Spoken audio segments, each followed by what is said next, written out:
Hello, everybody, and welcome back to the Star Wars Expanded Universe. Now redubbed by Disney, Oracle Lucasfilm, now redubbed. Oh, I think I already said that. Legends. Do. What do we got for today? Is this the worst thing in the Expanded Universe?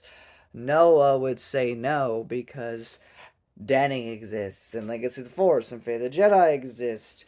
Other people would say no because Bounty Hunter Wars exists. Yes, today I have for you Planet of Twilight by Barbara Hamley, probably one of the most controversial books in the expanded universe, usually hated by most. Now, do I think that this is better than Bounty Hunter Wars? Yes. Do you know why? Mainly, it's one book as opposed to three where I have to suffer. And not to mention, I mean, I guess you could say it's a trilogy for counting Darksaber and Children of the Jedi. But Children of the Jedi, while boring, has interesting parts. Same with this book. And Darksaber, screw you, is actually a really good book. So piss off. So, we got 1 out of 3. We got 1 out of 3. But let's what do I say? Well, first off, Leia has dreadlocks on the cover or something for some reason. Like, why? I don't know. But she does. So, let me give you a little. Nam Chorius is a barren, backwater world, once a dreaded prison colony, now home to fanatic religious cult.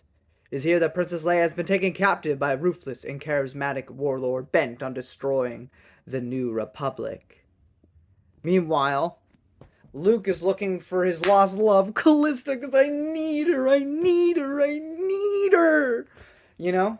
And then Han and Lando are doing F all, like it does not matter. Their plot, Han and Lando, some of the most fun you could ever have in Star Wars. It's not fun here, it's boring. You know what else is boring? Anything that is involving C-3PO and R2-D2, which is usually, like really fun because they're fun characters, but we have whole sections dedicated to them, and it's boring. The main gist of this plot is that Leia goes to the Meridian Sector to go to Nam Chorius. To be honest, I'm going to be honest with you, I started skipping pages, like 100 pages in. But, there's like these political factions on the planet. They're trying to do stuff. And Leia's, being a diplomat as always. I will say, let me just get the bad all the way first. This book is so dull. Throughout so much of it is so boring. Luke is just looking for Callista. Now, the thing about this planet Nam Chorius is that it's dwelled elsewhere in the Star Wars universe, but basically, the more you use the Force, the more this planet is affected by it. So it's a way to hinder Luke in this book by making him use the Force less or cause massive devastation to the planet, So it's an interesting idea. It's still boring. Just like Barbara Hamley's Eye of Palpatine is an interesting concept, but it's boring to read about. Callista's probably my favorite in this book, though, if I'm going to say something positive. But I guess we'll get back to that. What are the other negatives? The hut. There's a hut that can apparently become a Jedi. Which, yeah, anybody can, but it's a stupid visual. It is a stupid visual imagining a hut carrying a lightsaber. It's retarded.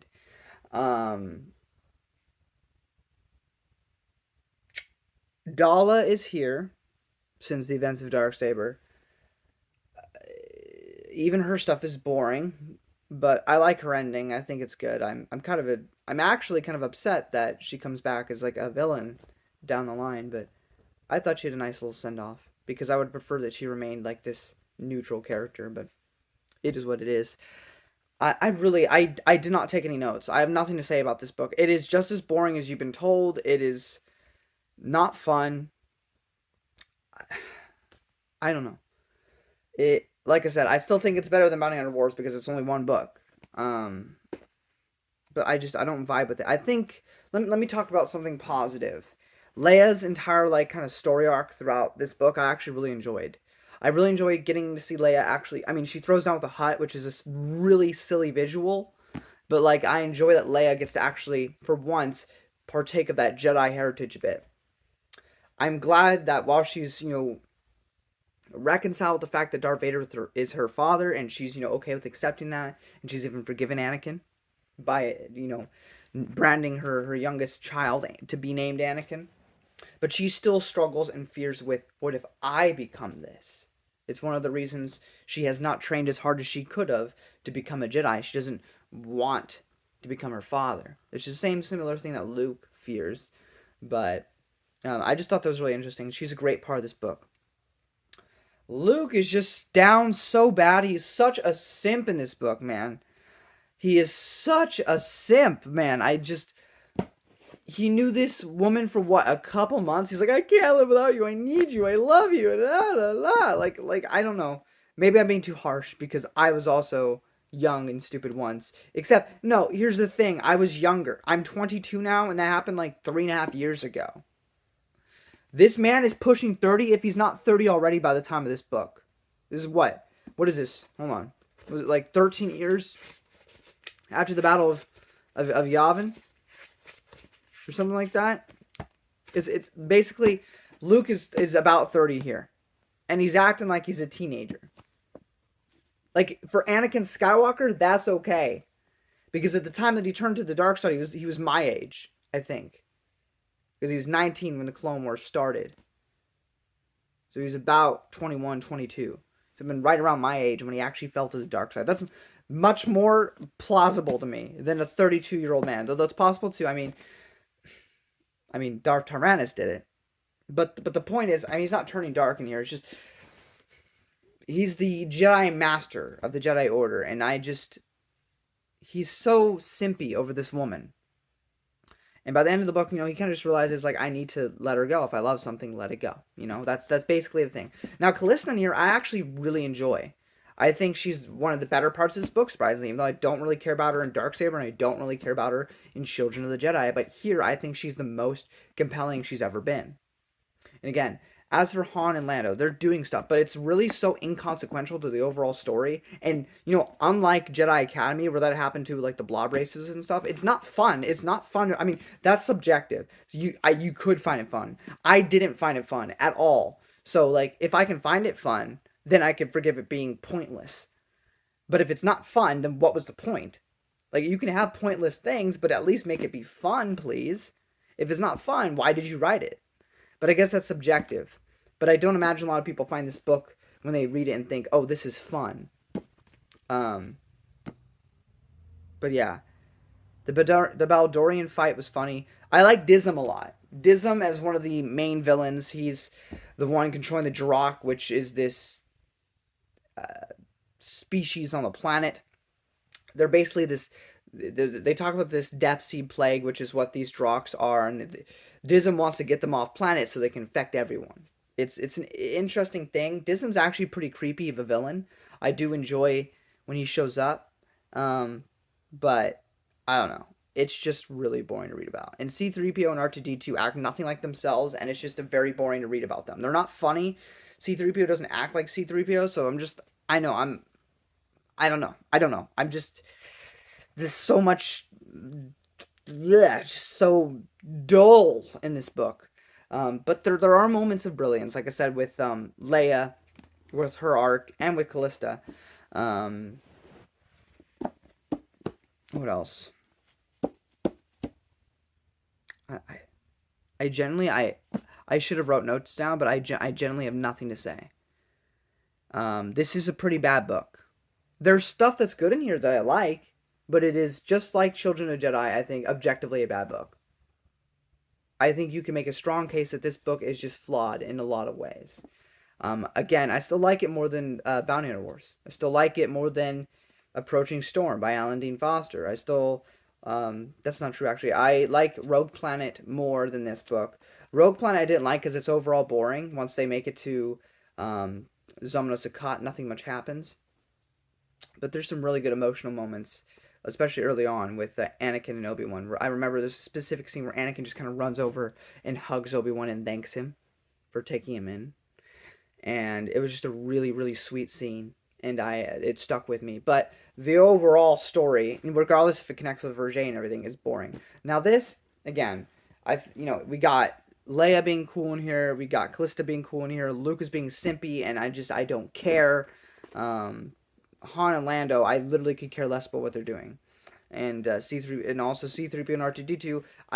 Honestly, this book, I wish this book didn't involve, maybe have Luke, I guess, because Callista's here, but just take Han and Lando out of it. Take C3PO and R2D2 out of it. I know it's but that's Star Wars, but honestly, if we could have just focused more on Leia and her journey, and maybe Callista's, maybe have a little bit less of Luke simping around, we could have had a pretty solid thing here, I think. Also chop down a lot of the things. It's, I don't know. There's a lot of here that's just I don't know, man. I just don't vibe with it. But that's pretty much it. I don't know what else to tell you. It's a flop though. It is a net negative. I do have some positives for it, but it is a net negative. But we're not done, you see. We're not done with the controversial things in the EU before we get to pretty much nothing but goodness. Well, I mean, at least in my opinion, a lot of people don't like Black Fleet Crisis, but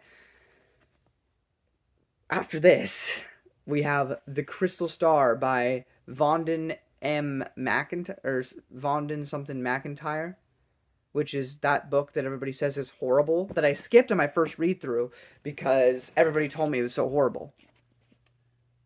But also, a lot of people since then have told me how much they love it. So who knows? Place your bet, boys, down in the comment section. And girls. Sorry to discriminate. Or whatever. Will I hate Crystal Star more than this book?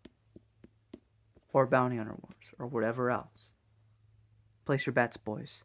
Place your bets.